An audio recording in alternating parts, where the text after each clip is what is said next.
As I said, my family and I have been to Costa Rica. I've now been twice, and then there's this missionary family down there that has Thai here in the valley. And about a year ago, Kayla and I, my wife and I, went back down to Costa Rica and just kind of wanted to see what these guys were doing, like every day, like kind of boots on the ground kind of stuff. And at that time, they were hosting a music ministry where they found that about 80% of the churches on the Nicoya Peninsula didn't have live music in their churches. They would just push play on their phone, and that's how everybody would sing.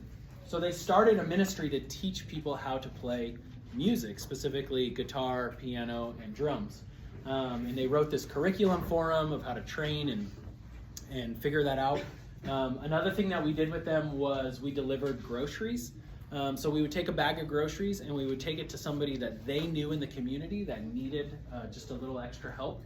And what was super cool, I mean, obviously handing somebody groceries is great, but it was cool because it opened up these doors for us to meet people that normally we wouldn't have been able to. And some of these people were living in extreme poverty. As I said before, Costa Rica in general is doing better than every other country in Central America. In a lot of ways, other countries in Central America, people are trying to get into Costa Rica, just like people try to get into the States. But they still have much less money than we do, and the poverty there is on another level. But it was super cool to take these groceries to people and then get to have a conversation with them about church and their life and maybe how Christ can help with that and how these missionaries can be a part of that. So that was really fun. When we go down there in August, we are going to be doing some building projects along with those other things as well. So it's going to be a very full and fun week. I've led this trip, as I said, I think this will be the 17th trip that I've led. And I say this all the time, and I'm going to say it until I believe it's not true anymore, is there's nothing you can do in high school that's going to affect your life like going on one of these trips. There's just no sport you can play. There's no club you can be in. I really believe there's no other trip offered in this valley for teenagers that will change your life the way this one does. And it does it in two ways. One, like, you get to see the rest of the world, and you get to see how majority of people live. Because if you're in this room and hearing my voice, odds are, I would just say that you are in the top 1% of wealth in the world. And I know you're like, that doesn't sound right, because I follow Russell Wilson and Sierra on Instagram, and I see their life, and it's different than mine. Trust me. When you see the way other people live, and we kind of missed this a little bit when we were in Alaska the last few years, but when you see the way that these other people live and that this is how majority of the world lives, it wrecks you. It changes your life, and I just think for the better. The other thing that I love about this trip is that we get to come in and we get to kind of be this like shot in the arm to this missionary organization. Wherever we are, there's a lot of stuff that we can do because we've come in with 35 people that this family or a smaller organization just can't do. So my joke when we've been going to Alaska has been with Brenda, the missionary up there. I'm like, Brenda, we don't have any skills, but we have a lot of energy, all right? And she's like, I'll take it, because we could get done so much because there's so much of us and we all had good energy, or most of us had a lot of energy to make that stuff happen. So it's really cool to kind of get these missionaries to their next step, but then also I love how it affects the students that we take as well. So we are going to, I've said a couple times, the Nicoya Peninsula in Costa Rica. Costa Rica it's kind of like this, it kind of like lays down a little bit, kind of like California, but at a bigger angle. And it has these two peninsulas that hang off of it into the Pacific Ocean. And the bottom one's really small. We're not going to that one. We're going to go to the bigger one called the Nicoya. And we'll fly into the most northern big city there called Liberia. And then we'll drive about 2.5, 3 hours down to the very tip of the Nicoya Peninsula. It's absolutely gorgeous. As I said, the picture on your paperwork is taken on the Nicoya Peninsula. It's dry. It's still a little jungly, but the Nicoya is much more dry than the rest of Costa Rica. So you'll still see wild animals. You'll see every day you will see and hear howler monkeys, which like sounds super cool until it's 5:30 in the morning and they're just going crazy and there's nothing you can do about it. Like, not as cool at 5:30 in the morning. We'll probably see macaws, the big red birds that fly in pairs. You'll definitely see iguanas about this big. We saw armadillos when we were there, which I'd never seen an armadillo in real life. But to the Costa Ricans, these are kind of like pests. They don't like armadillos. They're like raccoons to them. They get into the garbages and they get into their gardens and they're gross. So, but we're going to see a whole bunch of that. It'll be very hot. It'll be very humid. It'll be unlike what we experience up here. The dates of the trip are August 8th through the 15th. That is a Friday to a Friday. Not typical for us, but the flights were better to go that instead of Saturday to Saturday. The great news is that if you play a fall sport, you do not have practice yet. I checked with Mr. Reister. Your practices for volleyball, cross country, football, soccer, those all start the next week. So you will not miss a practice to go on this trip. And the cost of the trip is $2,000. I'll talk in a little bit about how we're going to help you raise that money. But I'm actually pretty excited about that. We haven't had to raise our prices going even further away because we were going to Alaska. So I'm pretty excited that we've been able to keep the price at $2,000. What else? Okay. To go on the trip, there are 4 mandatory meetings. I give you the dates and the times for all 4 of those right now. So that way what you're going to do, again, those are mandatory meetings. So you're going to go to your employer, or if you play a club sport that has practices on Sundays, you're going to go to your employer or you're going to go to your coach and you're going to say, I cannot practice on this date. And they're going to say, well, that's 3 months away. And you're going to say, I know, but I'm telling you right now, I cannot practice on this date because I cannot go on this trip if I do not go to these meetings. All right?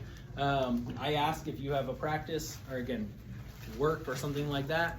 That's the one thing. I only ask for 4 meetings. They're 2 hours. And I give you those way in advance. All right? To apply for the trip, you have to give me this packet back minus the front sheet. That's all your information.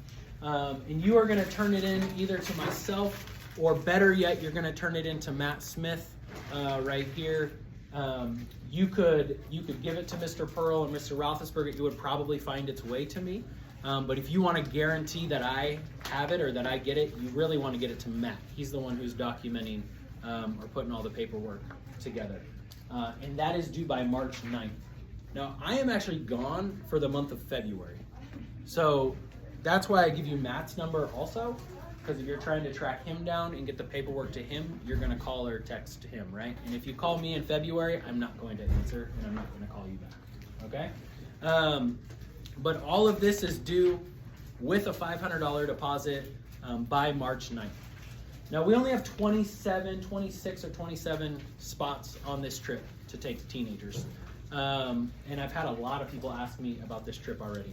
So there's a couple ways that I'm going to have to weed people out. The first one is if I don't get your paperwork by the 9th, you will not go on this trip. That makes it super easy for me. All right? So if I get a text on the 9th, I'll be back by then. I get a text, hey, I just got to get one more signature. Can I get it to you on Monday? Nope, I'm sorry. You have had 6 weeks to get this paperwork done. I have plenty of other people who want to go on this trip. All right? You actually have more time this year than ever because I'm gone in February. Usually we only give 4 weeks. All right? You'll turn in this paperwork and you'll turn in a $500 deposit to Matt as well. Now, if you say, I cannot do $500, like I can't even ask my parents for that kind of money. You can talk to me or you can talk to Matt.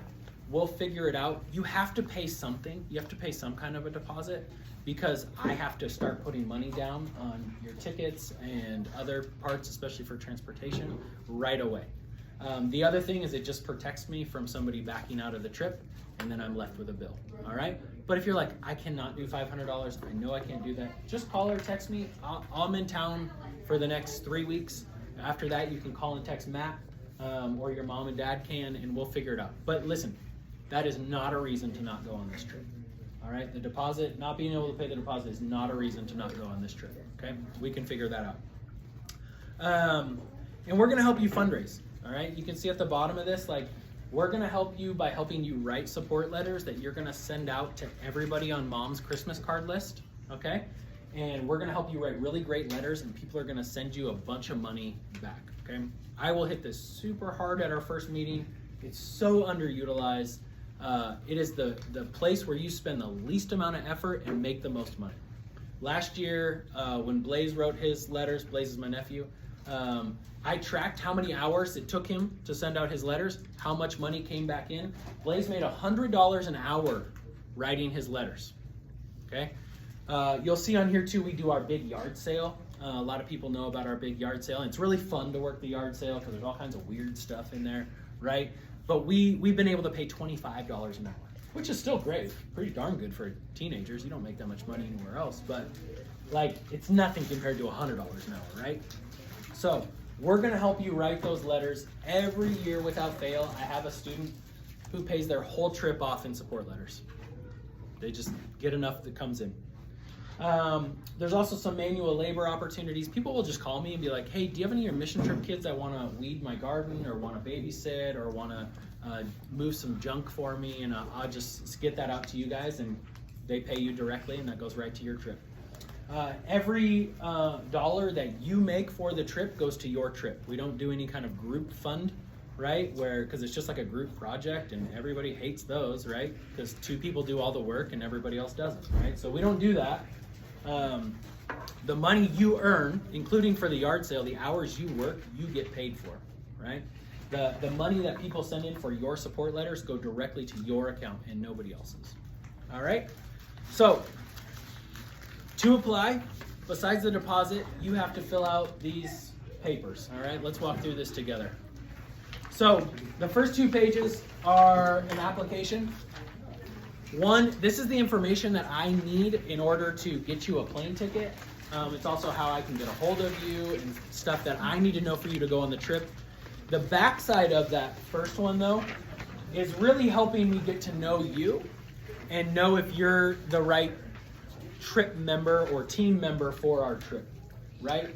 If I have more than 26, 27 kids apply for the trip, I'm going to use this information to figure out if it's best for you to be a part of our team. All right? As I said, if you don't turn this in on time, you're automatically out. Another way that I have to go by is a little bit by seniority. Sorry, 8th grade girls. You'll have a lot of opportunities to go. But last year, all the 8th graders who signed up, right, Lukey, Blaze, right? We all got to go. The 8th graders that signed up got to go. But you guys have other opportunities, so that would be another factor as well. But if it comes down to it, you know, between 2 students that I don't know who would be best on the trip, I'm going to use these answers. All right?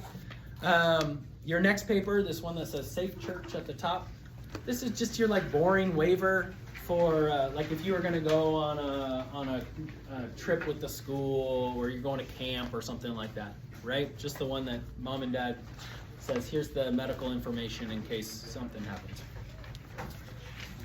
And then you get to these last 3, all right? Now this one, these are new this year. If you've been with me before, these are new this year, okay? So this one that has a lot of stuff on it, this one is a document that your parents fill out that says, I can take you out of the country legally, okay? Believe it or not, it's illegal to take children out of the country without their parents' permission, okay? And like child trafficking is something I'm not looking to have on my record, okay? So your parents will fill this out that says, yep, she or he can go on that trip with Graham, that's cool. And then what they're gonna do is these last 2 documents, each of your parents are going to sign, or actually they're gonna go get notarized, which means this person, a lot of the banks have notaries. If your parents will know what notarization is, okay? If you're like, I've never heard of this, that's okay. You don't need to do this. But your parents need to go, and a lot of the banks have a notary. They'll go, and the notary will watch your parents sign this document, so they don't sign it right away. They'll watch them sign this document. Then the notary signs it, and then they have a special stamp that they put on top of it that says it's illegal, that they've legally seen this happen, all right? So, and both parents, you see there's one for both parents.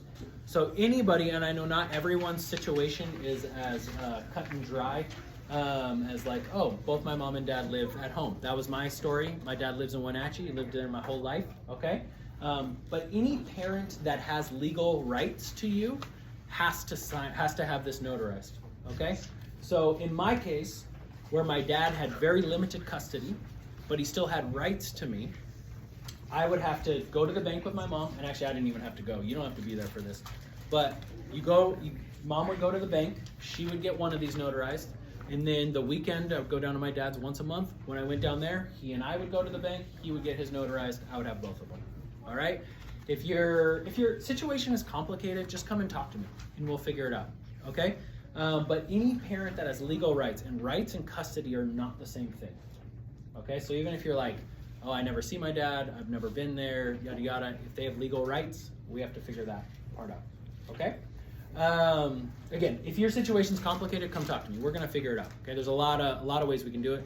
And the documents have to be the originals. You can't give me copies or like, hey, my dad lives in Boston and he emailed me it. Like, that has to be the originals, okay? The last thing you need to go on this trip is a passport.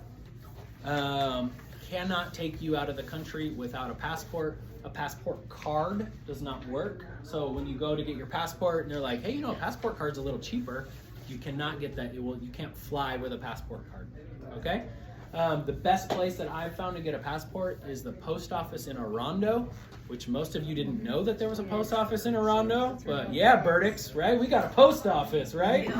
So, and they do passports, and Chelan and Manson don't, okay? I don't know why that is, but if you go into the gas station at Orondo, there's this little white building connected to the parking lot, and that's where they are. And the ladies are super nice. Like when I was there, they made it so easy, all right? You have to have, you gotta look this up before you go. But I know you have to have your birth certificate, at least one parent with you. It's not a quick process.